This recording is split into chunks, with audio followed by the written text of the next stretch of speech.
Je m'appelle Jonathan Miller et j'ai un ministère depuis plus de 30 ans. Ceux qui me connaissent savent à quel point je m'investis dans mon travail et dans le soutien aux membres de ma congrégation. J'ai toujours prôné l'importance d'une foi authentique, du salut en Christ et de l'urgence d'être prêt pour son retour. J'ai consacré ma vie à conseiller, enseigner et guider spirituellement les autres. Ce dimanche-là, après un culte particulièrement marquant, je rentrais chez moi satisfait, avec la sensation d'avoir bien accompli ma tâche. Il était tard quand je m'installais dans mon bureau, sirotant une tasse de thé chaud, tout en révisant mes notes pour la semaine suivante. Tout semblait absolument normal, rien n'était hors de place, jusqu'à ce que, sans aucun avertissement, je ressentis une douleur aiguë au centre de la poitrine. C'était si intense et inattendu que je perdis complètement mon souffle et restai stupéfait. La première chose à laquelle je pensais fut que cela pouvait être juste de la fatigue ou un malaise passager. J'essayais de prendre une grande respiration, mais la douleur continuait de s'intensifier. Ma vision commença à se brouiller sur les côtés, comme si tout autour de moi s'évanouissait lentement. Je voulais crier pour demander de l'aide à ma femme, mais ma voix semblait bloquée dans ma gorge. À ce moment-là, mon cœur sembla s'arrêter et en quelques instants, je compris que j'étais en train de mourir. Je ne saurais comment décrire ce qui se passa ensuite, mais je me sentis séparé de mon corps. Je pouvais voir tout clairement, ma femme en larmes au téléphone tandis qu'elle appelait l'ambulance, les ambulanciers qui entraient en courant pour pratiquer la réanimation cardio-pulmonaire afin de me ramener à la vie, mais je ne pouvais plus interagir avec rien ni personne. C'était comme si je devenais un simple spectateur silencieux de ma propre mort. Peu après, une force indescriptible commença à me porter vers le haut. Ce n'était pas quelque chose de tangible, et pourtant, je sentais clairement être aspiré par une sorte de courant invisible. En un instant, tout ce que je connaissais disparut complètement. Ma maison, mon bureau, les médecins, tout avait disparu comme si cela n'avait jamais existé. En un instant, je me retrouvais face à une expérience indescriptible avec des mots ordinaires. C'était un endroit vaste, baigné par une lumière si intense que je pouvais à peine la regarder directement. Pourtant, il était impossible de ne pas remarquer ce qui se passait. Je me tenais devant le trône de Dieu, exactement comme je l'avais prêché tant de fois. Cependant, contrairement à ce que j'avais toujours imaginé, à ce moment-là, je ne ressentais aucune paix. Ce que je ressentais était une peur profonde et la sensation que quelque chose de terrible était en train d'arriver. Autour de moi, il y avait des milliers, peut-être des millions de personnes. Certaines semblaient s'illuminer de joie, avec une lueur presque indescriptible, tandis que d'autres tremblaient, terrorisées, comme si elles savaient déjà ce qui allait se passer. Mon cœur semblait s'accélérer, du moins c'est ce que je pensais, car à ce moment-là, je ne savais même pas si j'avais un corps. C'est alors que j'ai commencé à reconnaître certains visages, et mon choc fut immédiat. Pasteurs, chefs de louanges, prédicateurs célèbres, hommes et femmes que j'admirais, personnes qui dirigeaient de grandes églises et des ministères, mais quelque chose n'allait pas. Je les voyais non pas comme des triomphateurs, mais comme des individus en attente d'un jugement imminent. Leur regard exprimait du désespoir plutôt que de la paix. Comprendre qu'il ne s'agissait pas d'une célébration glorieuse, mais d'un moment de verdict fut un choc pour moi. Puis, avant que je puisse réfléchir à la pensée, j'entendis la voix.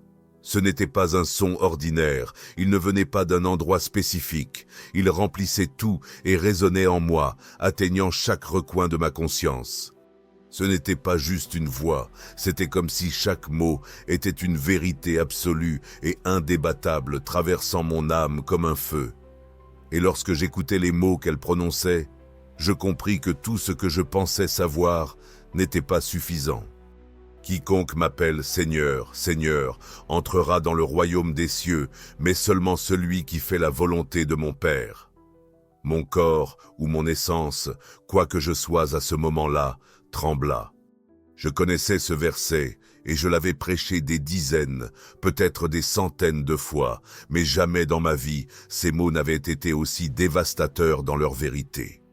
Alors, tout se révéla devant moi, non seulement pour que je puisse voir, mais aussi pour que je puisse sentir, comme si chaque scène se déroulait non pas devant mes yeux, mais à l'intérieur de mon propre être. Je vis émerger 3 catégories de chrétiens. Les premiers étaient ceux qui vivaient dans le péché secret, des personnes qui semblaient décentes, allaient à l'église, servaient dans les ministères, mais cachaient des péchés non résolus, des vices entretenus dans l'ombre, des rancunes et des mensonges dissimulés sous une façade de sainteté. Ils levaient les mains pendant le culte, mais n'avaient pas un cœur réellement racheté. La deuxième catégorie était composée de ceux qui cherchaient Dieu uniquement par intérêt, des fréquentants d'église, mais présents seulement pour des miracles, des bénédictions financières et des succès personnels. Ces personnes voyaient en Dieu un moyen d'obtenir quelque chose et non une fin en soi. Enfin, la troisième catégorie concernait ceux qui appelaient Jésus Seigneur, mais n'obéissaient pas à sa volonté. Ils étaient ceux qui déformaient la parole pour l'adapter à leurs désirs, prêchant ce qui plaisait aux foules et ignorant ce qui était difficile. Ces personnes croyaient qu'être chrétien signifiait n'accepter que les parties les plus confortables de l'Évangile. Pendant que ces révélations se succédaient, une peur insupportable envahit mon être, car quelque chose en moi criait que peut-être, j'étais l'un d'eux. C'est alors qu'il se passa quelque chose d'horrible. J'essayais de me convaincre que j'étais en sécurité, que ma vie dédiée au ministère me garantirait une place parmi les sauvés. Après tout, j'étais pasteur et j'avais prêché l'Évangile pendant des décennies, mais cette certitude se brisa au moment où je vis quelque chose que je n'oublierai jamais. J'oublierai mon existence qui se présentait devant moi, non pas comme je la percevais, mais comme Dieu la voyait. Ce fut une expérience déchirante, car au départ tout semblait en ordre. Je revoyais mes sermons, les cultes bondés, les prières que j'avais faites pour d'innombrables personnes, les moments où j'avais guidé des familles, levé les mains en adoration et amené des âmes à la conversion. Mais ensuite, la vérité commença à se frayer un chemin, comme si un voile avait été déchiré. Je voyais des choses que je n'aurais jamais voulu reconnaître. Je prêchais sur Dieu, mais je ne vivais pas vraiment pour lui. Je voyais mon cœur peser, et ce qui semblait autrefois plein de bonnes actions apparaissait maintenant vide, non pas parce que je ne faisais pas de bien, mais parce que j'agissais tout automatiquement, sans une authentique communion. Bien sûr, je parlais du Christ, mais mon âme était aride. Je parlais certainement de la sainteté, mais je devenais mécanique et froid, trop habitué à la routine ecclésiastique. Le choc que j'ai ressenti était indescriptible. Je n'étais ni un criminel, ni un faux prophète, ni quelqu'un qui scandalisait l'Évangile, et pourtant, je me rendais compte que tout cela n'était pas suffisant. J'étais trop engagé dans le ministère, mais trop éloigné de Dieu, et cette réalité m'a frappé comme un poids insupportable. Ce fut alors que mes yeux se posèrent sur celui qui est Jésus. Il me fixait, et dans son regard, il y avait quelque chose qui m'a traversé complètement.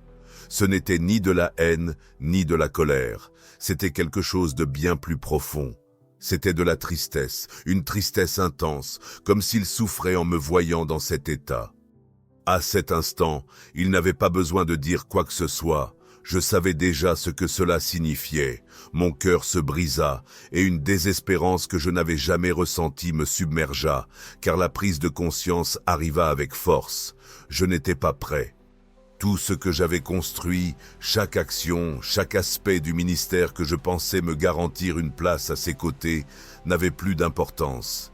Car Jésus ne regardait pas mes actions, mais se concentrait sur mon cœur, et mon cœur était éloigné. J'avais envie de crier, d'implorer et de tenter de me justifier d'une manière ou d'une autre, mais aucun raisonnement ne pouvait changer la réalité devant moi.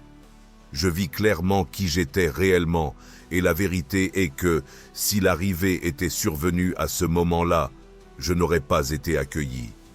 Le désespoir me submergea, comme si une vague de réalité me frappait, écrasant chaque illusion à laquelle j'essayais de me raccrocher. Je voulais crier que ce n'était pas juste. J'avais toujours été un serviteur de Dieu, j'avais consacré ma vie à l'Évangile. Mais ensuite, une vérité encore plus crue déchira mon âme. Je n'étais pas jugé pour ce que les autres percevaient, mais pour ce que Dieu connaissait, et Dieu savait tout.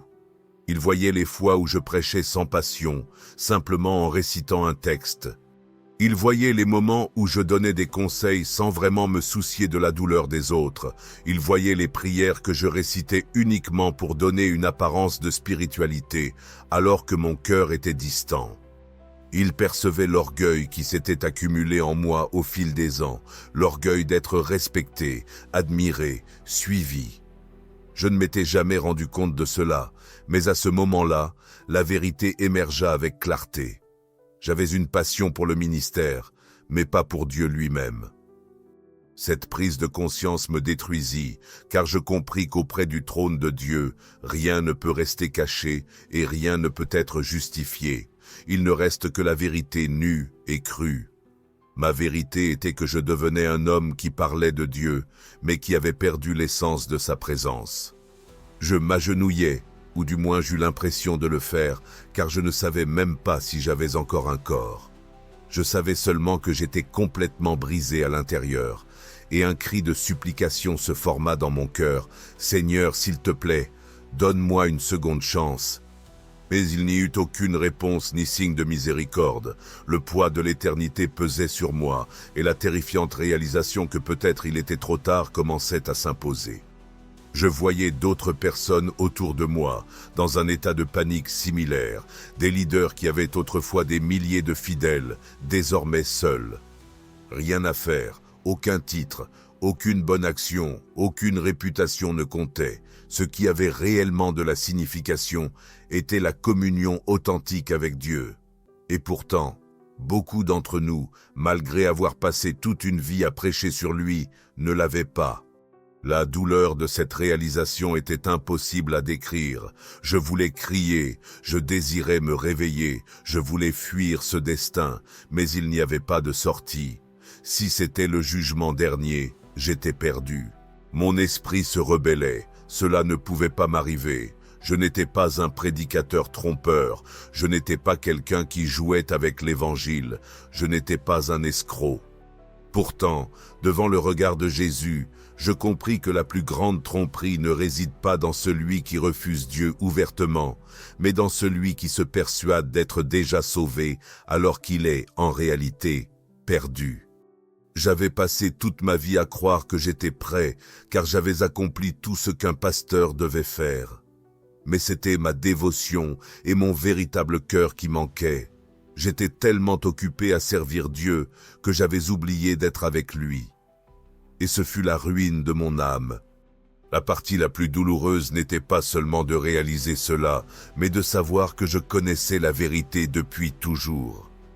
J'avais prêché cette vérité et averti les autres de ce danger, et pourtant, je ne la voyais pas en ce qui me concerne. Maintenant, en voyant tout avec une clarté terrifiante, je compris que l'Évangile n'avait jamais été une question de position, de reconnaissance ou de ministère. C'était une question de relation, et j'avais perdu celle qui était la plus importante de ma vie. La révélation fut écrasante, car je comprenais maintenant que si l'enlèvement devait se produire à ce moment-là, je serais laissé derrière. Mon cœur était en proie à la terreur pour cette vérité. Je voyais des gens désespérés autour de moi. Certains imploraient miséricorde, d'autres étaient tout simplement figés par la surprise, réalisant que toute leur vie de foi n'avait été qu'une illusion. Des pasteurs, des dirigeants, des personnes fréquentant l'Église depuis des années, des figures spirituelles pour les autres, mais me voilà devant Dieu, réalisant que ma préparation était totalement insuffisante. Le poids de cette prise de conscience était insupportable. J'ai essayé d'implorer, de crier, de saisir tout ce qui pourrait m'aider, mais tout autour de moi semblait se dissoudre dans une lumière éblouissante. Je me précipitais, sombrant dans un vide sans fin, dans un abîme de désespoir qui semblait interminable. Mon âme brûlait d'une terreur indescriptible. « Dieu, s'il te plaît, donne-moi une autre chance », suppliai-je, mais la seule réponse que j'entendis fut un silence assourdissant. Mon cri résonnait en moi, mais il semblait n'avoir aucun impact. Le désespoir grandissait, et tout mon être implorait une seconde chance, mais une horrible vérité commença à émerger. Il n'existe pas de seconde chance après la mort. Le temps pour changer, pour se repentir, pour rectifier le tir appartient à la vie, et la mienne touchait à sa fin. Je me sentais comme si j'étais aspiré dans un gouffre sans fond, comme si mon âme était arrachée à tout ce que je connaissais. Une pensée me frappa comme une lame aiguisée. Je courais à ma perte. Mon corps, ou tout ce que j'étais à ce moment-là, entra dans un état de panique totale. Non, cela ne peut pas être réel, je ne peux pas être perdu, j'ai passé toute ma vie à parler et à servir Dieu. Et pourtant, aussi fort que j'essayais de m'accrocher à cette vérité, je ne pouvais pas nier l'évidence. Je n'étais pas là comme un sauvé, mais comme un condamné. Quand je pris enfin conscience de cela, une peur dévastatrice m'envahit. Il n'y avait rien que je puisse faire pour changer cette réalité. Je me mis à tomber, sentant que j'étais entraîné vers un lieu que je ne pouvais pas voir, mais je savais instinctivement que ce n'était pas le ciel. Le poids de l'éternité m'écrasait, et à l'intérieur de moi, il n'y avait qu'un cri désespéré. « Seigneur, je t'en prie, permets-moi de revenir, donne-moi une autre chance. » Je criais de toutes mes forces, mais ma voix semblait dépourvue de puissance. Je n'avais jamais connu la vraie terreur jusqu'à ce moment-là, car il ne s'agissait pas de la peur de la mort ou de la douleur physique. C'était la peur de la séparation, la crainte de découvrir que j'avais échoué dans les moments décisifs, d'avoir perdu la seule chose qui avait vraiment de la valeur, mon ministère, mes sermons. Tout cela semblait maintenant si insignifiant, si vain. Ce qui comptait, ce n'était pas le nombre de sermons que j'avais prêchés, ni combien d'églises j'avais réussi à aider. Ce qui importait, c'était l'état de mon cœur devant Dieu. À ce moment-là, avec une douleur indescriptible, je compris que mon cœur ne lui appartenait pas. Je pensais avoir du temps, je croyais être en sécurité, mais maintenant, alors que je tombais dans l'abîme de l'inconnu, je réalisais combien j'avais terriblement tort. Je ne sais pas combien de temps je restais dans cet état. La perception du temps était étrange, comme si tout se déroulait à l'unisson et que rien n'avait de sens. Mais la seule chose qui comptait était la peur qui me dévorait. J'étais perdu. C'était la seule vérité qui résonnait en moi, et la partie la plus cruelle n'était pas tant d'être condamné pour une vie de rébellion contre Dieu, car je n'avais jamais adopté l'athéisme ni rejeté ouvertement la foi. Mon erreur était bien plus sournoise, bien plus insidieuse. Je pensais être déjà sauvé, alors que mon cœur s'éloignait lentement, sans que je m'en rende compte. Maintenant, cette négligence me coûtait tout. Mon esprit s'acharnait à essayer de justifier ma condition, quoi que ce soit qui puisse me convaincre que ce n'était pas réel. Mais la vérité était inéluctable. J'étais face à la justice de Dieu, et il n'y avait pas d'issue.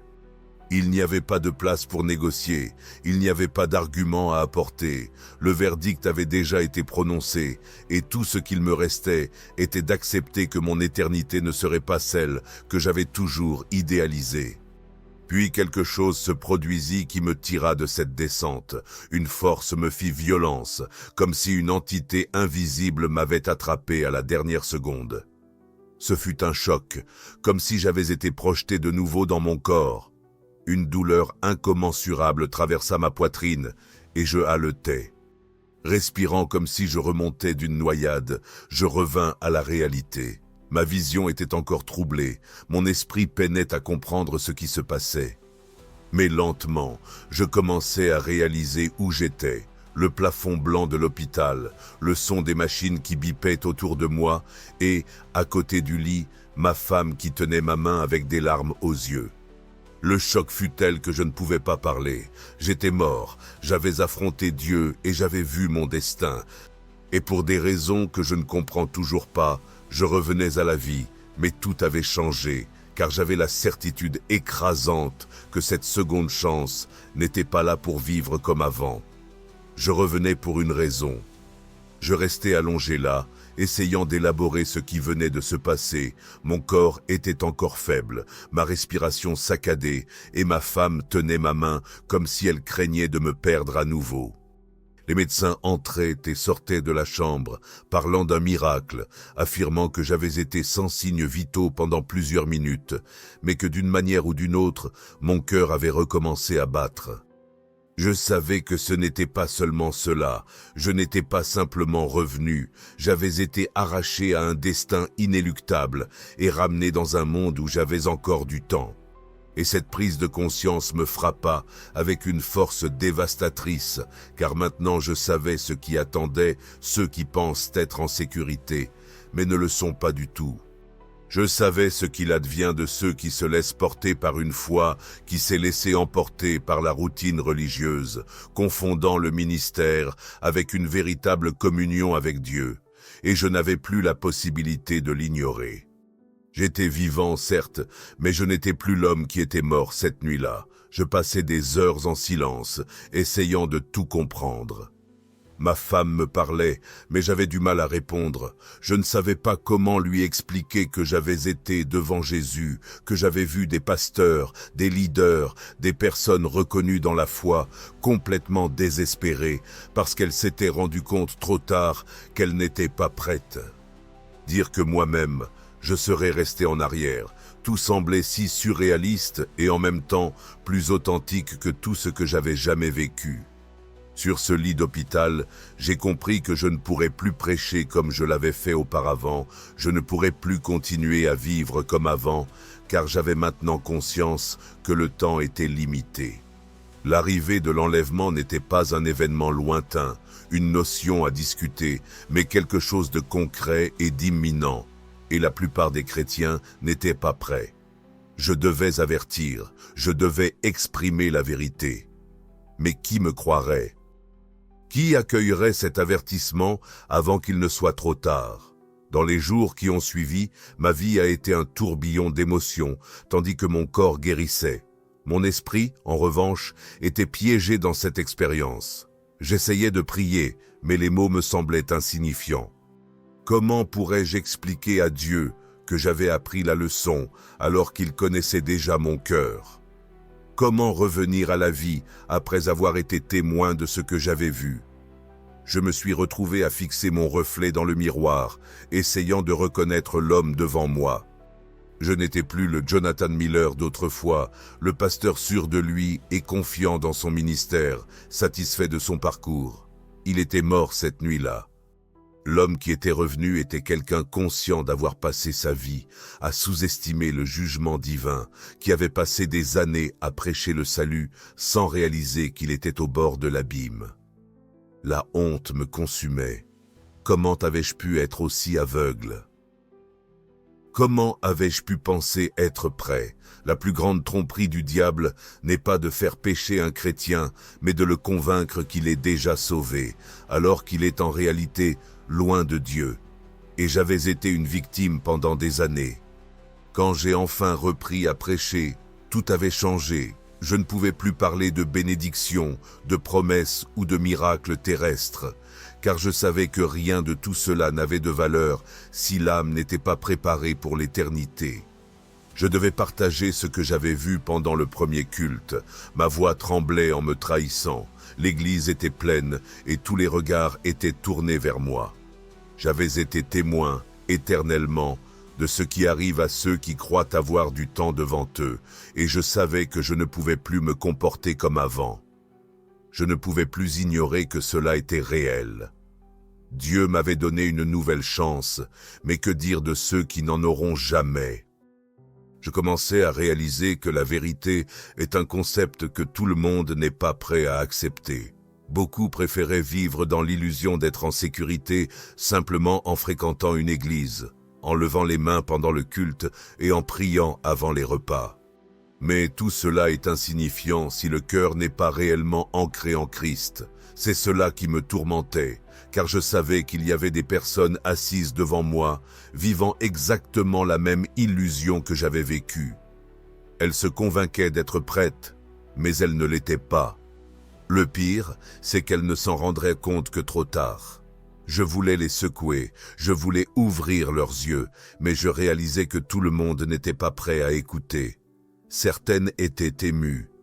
La vérité fait mal, la vérité dérange, et la vérité exige un changement. Tout le monde n'est pas prêt à affronter le coup de la transformation, mais je ne pouvais plus rester silencieux. Je savais que ma mission était désormais celle-ci, prévenir avant qu'il ne soit trop tard. Car la question qui me hante chaque nuit avant de m'endormir est la même que je veux laisser à ceux qui lisent ceci. Si l'enlèvement devait avoir lieu aujourd'hui, serais-tu absolument certain de t'élever? Ou, comme cela m'est arrivé, te rendrais-tu compte trop tard que tu n'es pas prêt? Je sais ce que c'est que de sentir le poids de l'éternité t'écraser quand il n'y a pas d'issue, quand il n'y a plus de temps, quand la décision a déjà été prise. J'ai eu une seconde chance, mais beaucoup n'en auront pas. Ne sous-estime pas ton éternité, ne compte pas sur une foi superficielle, car le jour où Jésus croisera ton regard, rien de ce que tu as construit ici n'aura de valeur. La seule chose qu'il désire, c'est ton cœur, et si tu ne le lui as pas donné, alors tu ne possèdes rien. À partir de ce moment, ma vie ne fut plus jamais comme avant, je ne peux plus faire semblant. J'avais compris ce qui arrive à ceux qui s'illusionnent en pensant avoir du temps, et je savais que je ne pouvais plus mener ma vie comme avant. Je ne pouvais plus faire semblant que tout cela n'était pas réel. Dieu m'avait offert une seconde chance, mais qu'en est-il de ceux qui n'en auront pas? J'ai commencé à comprendre que la vérité est quelque chose que tout le monde n'est pas prêt à reconnaître. Beaucoup préféraient se sentir en sécurité simplement parce qu'ils fréquentaient une église, levaient les mains pendant le culte ou prenaient le temps de prier avant les repas. Mais tout cela ne compte pas si le cœur n'est pas réellement en Christ, et c'est ce qui me tourmentait. Je savais qu'il y avait des personnes, assises juste devant moi, qui vivaient la même illusion dans laquelle je suis tombé. Elles croyaient être prêtes, mais en réalité, elles ne l'étaient pas, et elles découvriraient la vérité seulement lorsque ce serait trop tard. Je voulais les secouer, leur ouvrir les yeux, mais j'ai compris que tout le monde n'était pas disposé à écouter. Certains étaient émus. La vérité fait mal, la vérité dérange, la vérité demande un changement et tous ne sont pas prêts à supporter le coup de la transformation. Mais je ne pouvais plus me taire. J'avais compris que ma mission était d'avertir tant qu'il y avait encore du temps. La question qui me tourmente chaque nuit avant de fermer les yeux est la même que je veux poser à ceux qui lisent ceci. Si l'arrivée du Seigneur devait avoir lieu aujourd'hui, serais-tu complètement certain de pouvoir t'élever, ou comme moi, le réaliserais-tu trop tard que tu n'étais pas prêt? Je sais bien ce que cela fait, je sais ce que signifie ressentir le poids de l'éternité écrasant quand il n'y a pas de sortie, quand le temps est écoulé, quand la décision a déjà été prise. J'ai eu une seconde chance, mais beaucoup ne l'auront pas. Ne joue pas avec ton éternité et ne compte pas sur une foi superficielle, car le jour où Jésus croisera ton regard, rien de ce que tu as construit ici n'aura d'importance. La seule chose qu'il désire, c'est ton cœur, et s'il ne l'a pas, alors tu n'as rien. Depuis cette nuit-là, ma vie n'a plus jamais été la même. Je ne peux plus mener ma vie comme avant, ni garder les mêmes pensées. Le ministère que j'avais établi, les sermons que j'avais prêchés, les années de service, rien de tout cela ne me définit maintenant. Ce qui me caractérise vraiment, c'est l'urgence de chercher Dieu de manière authentique, non pas de façon automatique ou comme partie d'une routine religieuse. L'urgence d'avertir ceux qui, comme moi, se laissent illusionner par le sentiment d'être en sécurité simplement parce qu'ils appartiennent à une église. Je suis de retour, mais que dire de ceux qui ne reviennent pas? Combien de perdent la vie chaque jour en espérant se réveiller au paradis seulement pour se retrouver face à un jugement auquel ils ne s'attendaient pas? Cela me tourmente, me prive de sommeil, et je ressens un poids sur ma poitrine chaque fois que je vois des chrétiens vivre une foi superficielle, sans profondeur ni dévotion. Je sais comment cette histoire va se terminer, et je ne le souhaite à personne. Maintenant, si tu es ici, je veux te poser une seule question. Si l'enlèvement devait avoir lieu aujourd'hui, serais-tu absolument sûr d'ascensionner? Ou au moment crucial de ton existence, réaliserais-tu que tu n'as jamais vraiment été prêt? Ne te trompe pas, le christianisme n'est pas une routine, ni un statut social ou un ministère. C'est dévotion et communion. Si tu n'as pas cela, si tu ne vis pas vraiment pour Christ, alors rien d'autre n'a d'importance. Parce que le jour où tu te retrouveras devant lui, il n'y aura pas d'excuses, pas de seconde chance, pas de temps pour se repentir. Tu n'auras que deux options, entendre « Venez, vous les bénis de mon Père » ou « Éloignez-vous de moi, car je ne vous connais pas ». Et quand ce moment arrivera, laquelle de ces phrases te sera adressée? Réfléchis-y tant qu'il y a encore du temps. Et maintenant je te demande, si l'enlèvement devait se produire aujourd'hui, serais-tu prêt? Ou comme Jonathan, réaliserais-tu trop tard que tu ne l'es pas? Laisse ton avis sur cette histoire dans les commentaires. As-tu déjà eu une expérience intense avec Dieu? De quelle manière cette narration t'a-t-elle touché? Discutons-en. Et n'oublie pas de t'abonner à la chaîne et d'activer la cloche pour ne pas manquer d'autres contenus transformateurs comme celui-ci.